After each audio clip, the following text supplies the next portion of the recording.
for everyone concerned. These different Muslim groups, the African Americans, the Pakistanis, the Egyptians, the Palestinians in America, all of us should be seeking opportunity to come together and have discussion of what Islam is for us in any part of the world and what Islam is for us in this democracy. Iraq is my birthplace. The government of Iraq took half of my family hostages and killed many of them. America gave me freedom and dignity.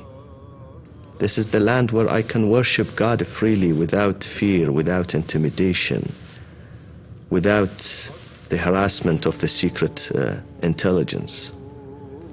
And I love this country. And I am thankful to God who brought me here to this country and made me feel again that I'm a human.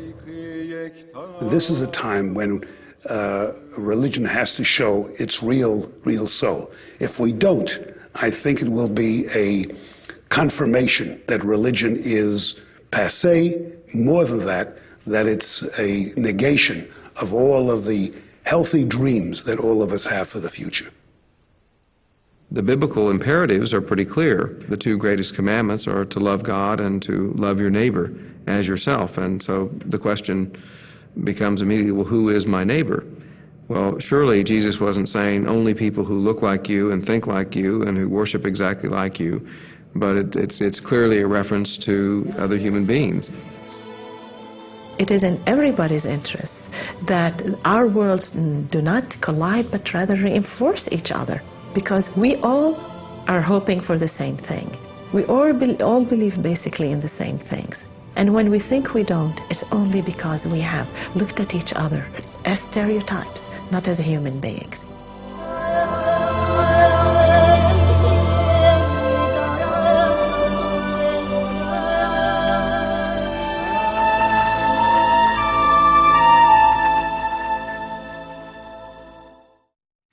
To many in the West, Islam remains a paradox, a religion that professes peace yet is used to justify violence, a culture that promotes science and technology yet seems to resist modernization.